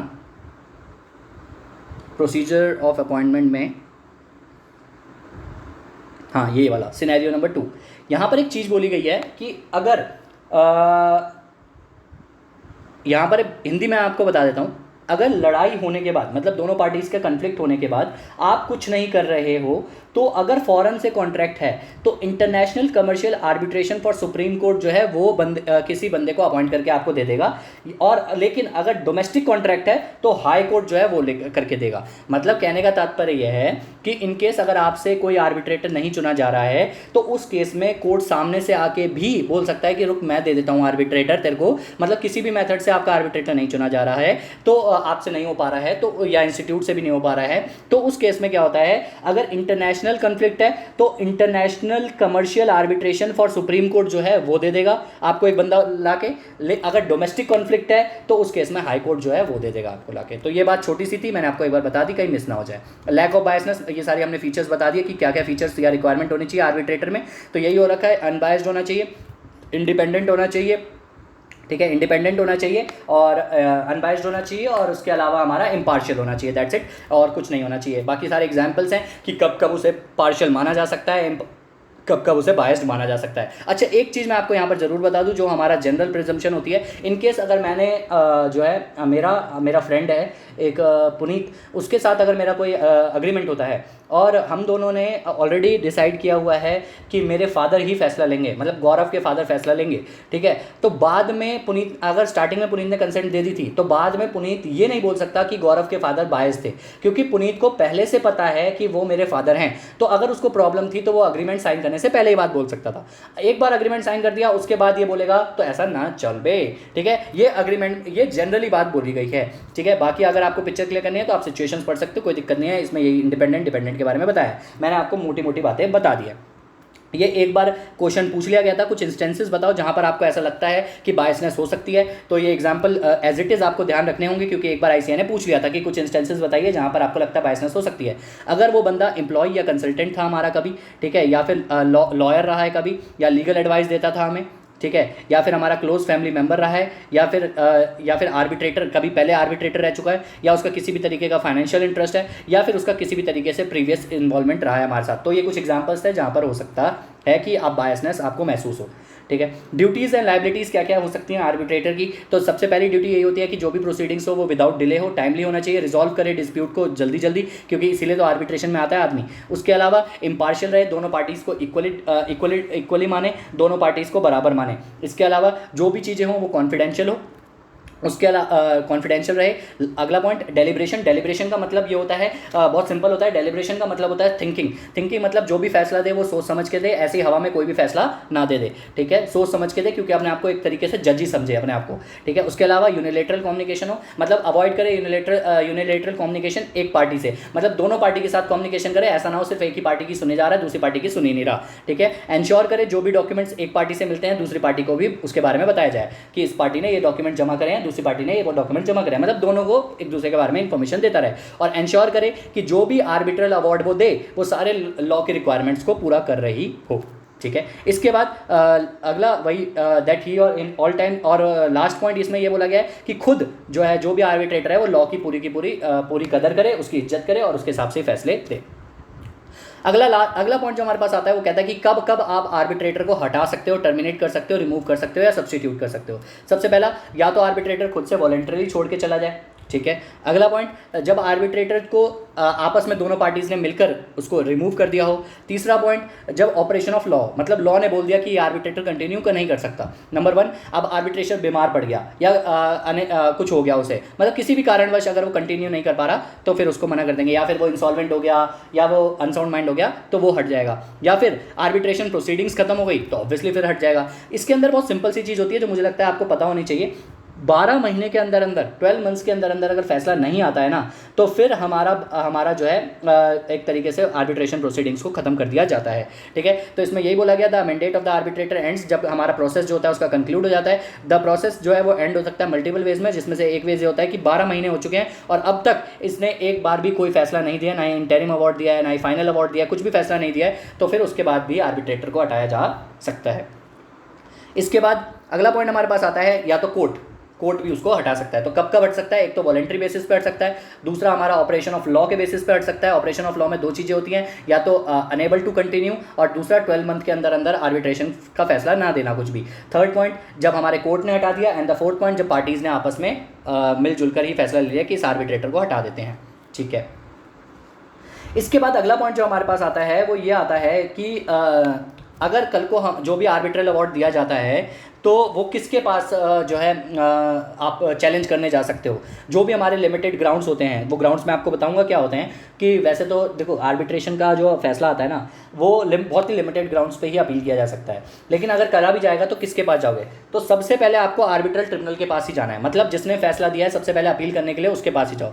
अगर उससे भी फिर दोबारा वो आपको रिव्यू करेगा अपने डिसीजन को, वो सब कुछ करेगा। अगर फिर भी आप सहमत ना हो तो फिर उसके बाद आप डिस्ट्रिक्ट कोर्ट या हाई कोर्ट जा सकते हो अपील करने के लिए, ठीक है। डिस्ट्रिक्ट कोर्ट या फिर हाई कोर्ट जा सकते हो अपील करने के लिए। लेकिन डिस्ट्रिक्ट कोर्ट और हाई कोर्ट, अब याद रखना जो मैं बोल रहा हूँ, बहुत ध्यान से सुना, डिस्ट्रिक्ट कोर्ट और हाई कोर्ट कौन जाएगा? ये वो लोग जाएंगे जिनका कॉन्फ्लिक्ट जो है डोमेस्टिक कॉन्फ्लिक्ट्स है। अगर इंटरनेशनल कॉन्फ्लिक्ट है, जैसे कि हमारा वोडाफोन वाला जो केस था, तो उस केस में सुप्रीम कोर्ट जाया जाएगा अपील करने के लिए। किसके पास जाएगा? सुप्रीम कोर्ट जाया जाएगा। बहुत ध्यान सुनना, सुप्रीम कोर्ट ऑफ इंडिया जाया जाएगा इनकेस अगर इंटरनेशनल कमर्शियल आर्बिट्रेशन के अगेंस्ट में जाना है, और हाई कोर्ट जाया जाएगा अगर डोमेस्टिक आर्बिट्रेशन है तो। ठीक है, तो ये बात आपको ध्यान रखनी होगी अपील के लिए कहाँ कहाँ जाया जाएगा। इसके बाद लास्ट पॉइंट हमसे ये बोलता है कि अगर आपने आर्बिट्रेटर को हटा दिया तो कैसे अपॉइंटमेंट होगा? तो जैसे आपने पहले अपॉइंट किया था वैसे ही अपॉइंट, जो भी प्रोसीजर आपने इससे पहले फॉलो किया था पहले वाले को अपॉइंट करने के लिए, वैसे ही दूसरे वाले को भी अपॉइंट करोगे। अब बात आती है आर्बिट्रल अवार्ड के बारे में। आर्बिट्रल अवार्ड का मतलब होता है डिसीजन जो आर्बिट्रेटर देता है। वेरी वेरी सिंपल, मेरे को नहीं लगता है इसमें कोई प्रॉब्लम होएगी आपको। इसके अंदर बहुत सिंपल सी चीज़ है, आपको मैंने ऑलरेडी बता दिया, डेफिनेशन हमारा वही है। आर्बिट्रल अवार्ड जो होता है वो एक डिसीजन होता है, जजमेंट होता है, जैसे कोर्ट देता है वैसे जजमेंट होता है। ये दोनों पार्टीज़ के ऊपर बाइंडिंग होता है और दोनों पार्टीज़ इसको जो है जो भी डिस्प्यूट होता है उसको रिजॉल्व करने के लिए इस्तेमाल करती हैं। ठीक है, अब सबसे पहली बात कि अगर आर्बिट्रल अवार्ड के अगेंस्ट में आपको चैलेंज करना है तो कौन चैलेंज करेगा? जो पार्टी है अग्रीमेंट की, सिर्फ वही चैलेंज कर सकते हैं। फॉर एग्जाम्पल, मतलब मैं अगर और मेरा और अगर आपका कोई कॉन्फ्लिक्ट होता है तो हम दोनों ही अपील में जा सकते हैं, हम दोनों के अलावा कोई और अपील में नहीं जा सकता। दूसरी बात, किस अथॉरिटी के पास अपील करने जाओगे? सबसे पहले तो आप आर्बिट्रेटर के पास ही जाओगे, आर्बिट्रल ट्रिब्यूनल के पास ही जाओगे। उसके अलावा अगर आप उससे फिर से उसने रिव्यू किया, उससे सहमत नहीं हो, तो उसके बाद इंटरनेशनल है तो सुप्रीम कोर्ट के पास जाओगे, और अगर डोमेस्टिक है तो फिर आप हाई कोर्ट के पास जाओगे। ठीक है, ये देखो high court, I am really sorry, एक मिनट, मैंने कुछ गलत बोला क्या? एक सेकंड मुझे देना। रियली सॉरी, मैंने पीछे थोड़ा सा कुछ गलत बोल दिया था कि अपील करने वाली बात पे जो मैंने यहाँ पर बोला ना, अपील वाली बात, वो आई गेस मैंने थोड़ा गलत बोल दिया यहाँ पर, क्योंकि the law provides the new arbitrator could be appointed. Sorry, ये आर्बिट्रेशन वाला था जो मैंने हिंदी में बताया था ना ऊपर, वो था कि अगर आप नॉर्मल मेथड से अपॉइंटमेंट नहीं कर पा रहे हो तो इंटरनेशनल कमर्शियल आर्बिट्रेशन जो होगा सुप्रीम कोर्ट ऑफ इंडिया जो है वो अपॉइंट करके आपको दे देगा इंटरनेशनल के केस में, और डोमेस्टिक केस में आपको हाई कोर्ट जो है वो आर्बिट्रेटर अपॉइंट करके दे देगा। I am really sorry, appeal करने जाने के लिए वो नहीं था वो, I am really sorry again, हो जाता है वो, थोड़ा सा हो सकता है कि थोड़ा सा इसमें कन्फ्यूजन हो गया हो। I am really sorry about this. ठीक है, मैं आप रेक्टिफाई कर रहा हूँ। अपील करने आप किसके पास जाओगे? अपील करने के लिए अगर आपका डोमेस्टिक है, अगर आपका डोमेस्टिक कन्फ्लिक्ट है, दोबारा से बोल रहा हूँ, अगर आपका डोमेस्टिक कन्फ्लिक्ट है तो आपको डिस्ट्रिक्ट कोर्ट के पास जाना है। ठीक है, और अगर आपका इंटरनेशनल है तो आपको हाई कोर्ट के पास जाना है अपील करने। ठीक है, मैं दोबारा से रिपीट कर रहा हूं, आपका अगर डोमेस्टिक कॉन्फ्लिक्ट है तो आपको डिस्ट्रिक्ट कोर्ट के पास जाना है अपील करने। अगर आपका इंटरनेशनल कॉन्फ्लिक्ट है तो आपको हाई कोर्ट के पास जाना है अपील करने। आई एम रियली सॉरी कि मैंने थोड़ा सा गलत बोल दिया था ऊपर। ठीक है, उसका आप प्लीज़ इग्नोर कर दीजिएगा, मैंने उसे रेक्टिफाई कर दिया है। अब बात आती है कि टाइमलाइन क्या है, कितने दिन के अंदर अपील करना है? 3 मंथ्स के अंदर आपको अपील करना है, 3 मंथ्स के अंदर। लेकिन अगर जेन्युइन रीज़न है तो 30 डेज़ आपको एक्स्ट्रा दे दिए जाएंगे। तो टोटल मिला के 3 मंथ्स प्लस 30 डेज़ आपके पास अवेलेबल हैं जहां पर आप अपील करने जा सकते हो। और अपील करने आप किसके पास जाओगे? अगर आपका इंटरनेशनल कॉन्फ्लिक्ट है तो आपको हाई कोर्ट में जाना है, अगर आपका डोमेस्टिक कॉन्फ्लिक्ट है तो आपको डिस्ट्रिक्ट कोर्ट में अपील करने जाना है। सुप्रीम कोर्ट यहाँ पर नहीं है, अपील के केस में सुप्रीम कोर्ट नहीं है। ठीक है, इसके बाद ऑटोमेटिक स्टे एक इंपॉर्टेंट पॉइंट है जिसके अंदर ये बोला गया कि जो हमारा फैसला आर्बिट्रेटर ने दिया है, अगर आप अपील में जाते हो उसके ऊपर स्टे नहीं लगेगा। उसके ऊपर स्टे तभी लगेगा जब आप हाई कोर्ट से या डिस्ट्रिक्ट कोर्ट जिसके पास भी आपकी अपील है उससे आपने बोला हो कि प्लीज़ उस फैसले पे स्टे लगवा दीजिए। अगर आपने उस फैसले पे स्टे लगवाने के लिए कोर्ट को नहीं बोला तो वो फिर उसके अंदर उसको फॉलो किया जाएगा, उस प्रोसीजर को जो भी फैसला दिया गया होगा आर्बिट्रेटर के द्वारा। तो ये आपसे बोलना पड़ेगा, फैसले पर स्टे तभी लगेगा जब कोर्ट बोलेगा, वरना नहीं लगेगा। आगे बढ़ते हैं, कितने टाइप के आर्बिट्रल अवार्ड होते हैं? Very very important. एक होता है फाइनल अवार्ड जो आखिरी फैसला होता है जिसके अगेंस्ट में आप अपील करने डायरेक्टली जाएंगे। एक होता है इंटरिम अवार्ड जिसके बारे में मैंने आपको बता दिया था कि अभी फाइनल फैसला नहीं आया लेकिन उससे पहले ही आपने बीच में एक फैसला दे दिया। उसके अलावा सेटलमेंट अवार्ड। सेटलमेंट अवार्ड का मतलब होता है जहाँ दोनों पार्टीज आपस में खुद से सहमति करके फैसला ले लेती हैं और बस हमारा जो आर्बिट्रेटर होता है वो अपनी स्टैंप लगा देता है कि ये फैसला इन दोनों ने आपस में मिलकर किया है और हमें भी मंजूर है। एडिशनल अवार्ड ये होता है कि अगर कोई मुद्दा आपका रह जाता है फाइनल अवार्ड के बाद, अगर कोई मुद्दा आपका मिस हो जाता है और पार्टीज आपके पास आती है कि सर आपने इस वाले के बारे में तो कुछ बोला ही नहीं, तो आप एक और फैसला दे सकते हो जिसका नाम होता है एडिशनल अवार्ड। एडिशनल अवार्ड जो है वो तभी दिया जाता है 30 डेज के अंदर अंदर एडिशनल अवार्ड देना होता है। That's it. ये 4 टाइप के अवार्ड होते हैं, आपको याद रखना होगा। फाइनल अवार्ड होता है जो आखिरी फैसला होता है, फाइनल अवार्ड के बाद एडिशनल अवार्ड दिया जाता है, और एडिशनल अवार्ड तभी दिया जाता है अगर कुछ मुद्दे रह गए हैं और गलती से छूट गए थे, तो 30 डेज़ के अंदर 30 days from the date of final award आपको एडिशनल अवार्ड देना होगा। उसके बाद इंटरिम अवार्ड होता है जो बीच में दिया जाता है, अगर अभी पूरा फैसला नहीं आ रहा है लेकिन जहाँ तक अब तक क्लियर हो चुका है उस पर एक फैसला दे देना। और एक होता है सेटलमेंट अवार्ड, जहाँ दोनों पार्टीज आपस में बैठ के डिसाइड कर लेती हैं कि हम दोनों यही मान लेते हैं, और उस पर स्टैंप लगा देता है आर्बिट्रेटर फाइनली। ठीक है, तो ये कुछ अवार्ड्स है, उसके एग्जांपल्स हैं, आप पढ़ लीजिएगा, उसमें कोई दिक्कत वाली बात है नहीं। अब यहाँ पर ये बोला जाता है कि जो भी अवार्ड दिया जाता है उसके क्या क्या रिक्वायरमेंट होती है, तो बहुत बेसिक रिक्वायरमेंट है, जो भी फैसला हो वो मेजॉरिटी से दिया जाए। ठीक है, जो भी फैसला हो वो राइटिंग में होना चाहिए, साइन होना चाहिए आर्बिट्रेटर का, और डेट होनी चाहिए उसके ऊपर, और जो भी वो फैसला दे रहा है उसका रीज़न होना चाहिए, पक्का रीज़न होना चाहिए कि उसने वो फैसला क्यों दिया है। फैसला वेग नहीं होना चाहिए, हवा में कुछ भी बातें नहीं होनी चाहिए। ठीक है, वेग नहीं होना चाहिए, कुछ भी फालतू की बात नहीं होनी चाहिए, बिल्कुल क्लियर होना चाहिए कि क्या फैसला है। ठीक है, जो भी फैसला दिया जाए वो ऐसा होना चाहिए कि कैपेबल ऑफ परफॉर्मिंग होना चाहिए, और इलीगल नहीं होना चाहिए, मतलब पब्लिक पॉलिसी के अगेंस्ट में नहीं होना चाहिए। जो भी फैसला होगा उसको डिलीवर किया जाएगा दोनों पार्टीज़ के बीच में, और दोनों पार्टीज़ उसको फॉलो करेंगी। अगर किसी पार्टी को उसको चैलेंज करना है तो वो जो है सिर्फ और सिर्फ स्पेसिफिक ग्राउंड्स पे ही अपील कर सकती हैं, और सबसे पहले अपील करने के लिए आपको आर्बिट्रेटर या आर्बिट्रल ट्रिब्यूनल, कुछ भी कह लो, उनके पास जाना होगा, और उसके बाद ही आप किसके पास जा सकते हो, हाई कोर्ट के पास अगर इंटरनेशनल प्रॉब्लम है, और डिस्ट्रिक्ट कोर्ट के पास अगर डोमेस्टिक प्रॉब्लम है तो। और कब का आप जा सकते हो अपील करने के लिए, अगर आपको लगता है कि बायसनेस हुई थी, भले ही आपको पहले नहीं पता था, मतलब बाद में आपको पता चलता है कि जो आर्बिट्रेटर था वो तो इसका फादर था, आपको पहले नहीं पता था, तो उसके बाद आप जा सकते हो। दूसरा, अगर वो जुरिडिक्शन फॉलो नहीं करी जा रही, मतलब अपने जुरिडिक्शन में रह के काम नहीं कर रहा, ओवरस्टेप कर रहा है उसको, तब आप जा सकते हो। और अगर सच अदर ग्राउंड जो भी आपको लगते हैं, इसके अलावा कुछ ग्राउंड्स होते हैं, तो उसमें भी आप जा सकते हो अपील करने के लिए। ठीक है, और वो स्पेसिफिक ग्राउंड्स क्या क्या है मैं आपको बता देता हूँ। सच अदर ग्राउंड्स ये है कि जो पार्टी थी वो इनकेपेबल थी, सामने वाली पार्टी की औकात नहीं रही थी, आर्बिट्रेशन का एग्रीमेंट ही गलत था। ठीक है, उसके अलावा जो है प्रॉपर नोटिस आपको प्रोवाइड नहीं करे गए हैं, और जो फैसला दिया गया है, जो अवार्ड दिया गया है, वो मुद्दा ही नहीं था जिसके ऊपर फैसला दे दिया गया है। ठीक है, तो और लास्ट जो लीगल रिक्वायरमेंट्स है लॉ की, उसको फॉलो नहीं किया गया आर्बिट्रल ट्रिब्यूनल के द्वारा। तो इन सब मुद्दों के ऊपर आप जो है अपील में जा सकते हैं। ठीक है, आगे बढ़ते हैं।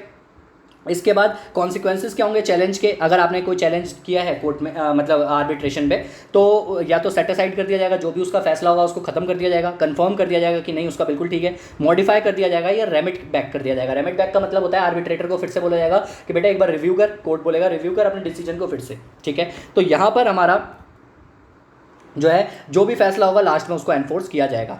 तो दैट्स इट, यह हमारा आर्बिट्रेशन यहाँ पर कंप्लीट होता है। और इसके साथ ही इसके बाद हमारा अगला टॉपिक जो आता है वो आता है कॉन्सिलेशन। कॉन्सिलेशन में ज़्यादा टाइम नहीं लगेगा, 10 मिनट्स लगेंगे, फटाफट से इसको बता देता हूँ मैं आपको, और पेपर में भी इसके आने के चांसेस बहुत कम होते हैं। मोर और लेस बिल्कुल सेम है। कॉन्सिलेशन का मतलब, बेसिक मतलब यही होता है, यहाँ पर फैसला नहीं दिया जाता कॉन्सिलेटर के द्वारा। यहाँ जो बंदा होता है वहाँ जैसे आर्बिट्रेटर होता है, यहाँ पर कॉन्सिलेटर होता है।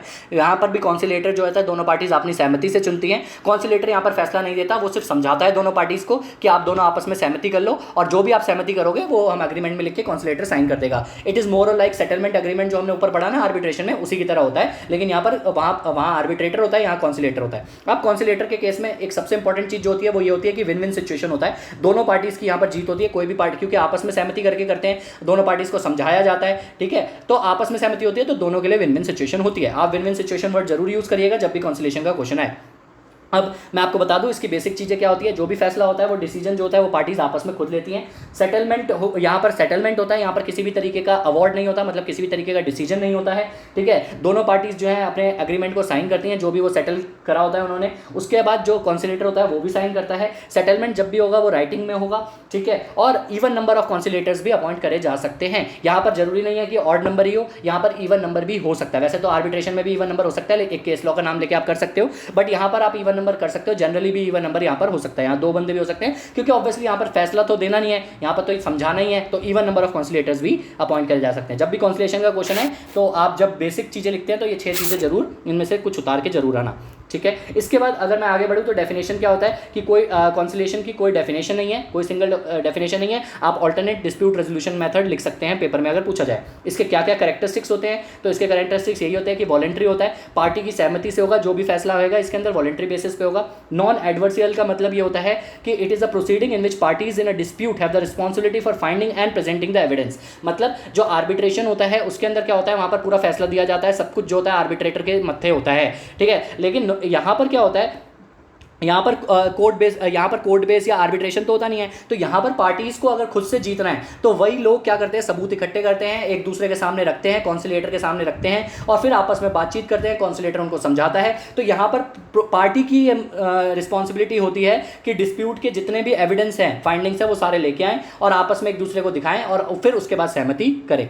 ठीक है, उसके बाद असिस्टेड प्रोसीजर होता है, मतलब प्रॉपर प्रोसीजर इसके अंदर फॉलो किया जाता है, कॉन्सिलेटर को असिस्ट किया जाता है, कॉन्सिलेटर को सारी बात समझाई जाती है, तभी तो वो उन दोनों का जो है झगड़ा सॉल्व करवा पाएगा। उसके बाद जो भी फैसला होता है, सेटलमेंट होता है, दोनों आपस में मिलकर करते हैं, कॉन्सिलेटर साइन करता है, दोनों पार्टीज भी उसके ऊपर साइन करती हैं और वो फाइनल होता है और उन दोनों को मानना होता है। इसमें भी कॉन्फिडेंशियलिटी की बात है, जो भी कॉन्सिलेशन में होगा वो कॉन्सिलेशन में ही रहेगा और कॉन्फिडेंशियलिटी मेंटेन रहेगी।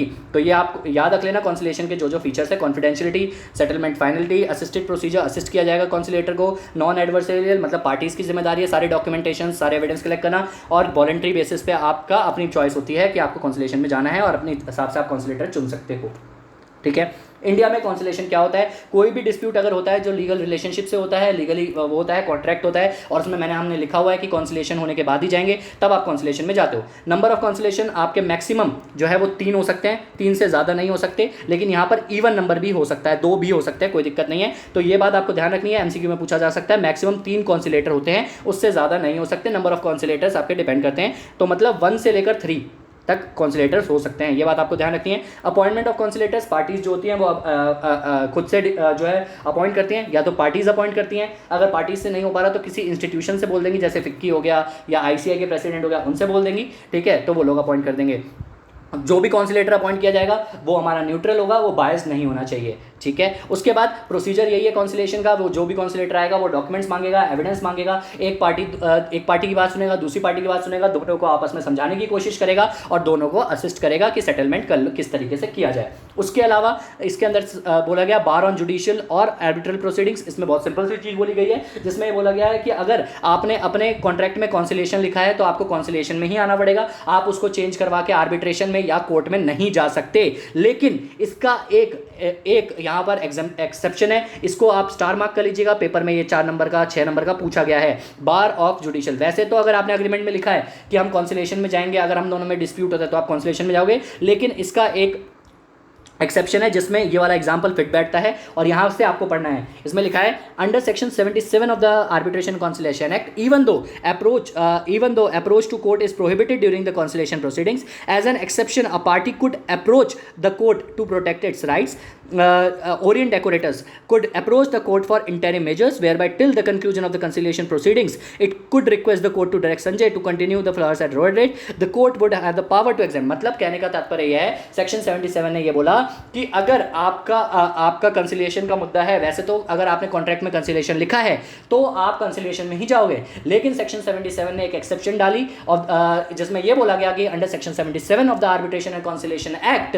1996 अगर कोई बंदे को बहुत ज्यादा नुकसान हो रहा है तो वो कोर्ट में या आर्बिट्रेशन में जा सकता है और ये बोल सकता है कि अभी मेरा कॉन्सिलिएशन चल रहा है, जब तक कॉन्सिलिएशन की सेटलमेंट नहीं हो जाती तब तक के लिए इस बंदे को ये बोल दो कि अभी के लिए थोड़ा सा रुक जाए या मेरी बात मान ले, तो ये आप जा सकते हो। ये एक्सेप्शन सिर्फ कॉन्सिलिएशन के लिए है, section number 77 of the arbitration, अगर आपने कॉन्सिलिएशन की बात करी है। आर्बिट्रेशन में ऐसा कोई एक्सेप्शन नहीं है, इसीलिए कॉन्सिलिएशन से अगर कोई क्वेश्चन बनता है तो ऐसा ही क्वेश्चन, यही वाला क्वेश्चन बनता है।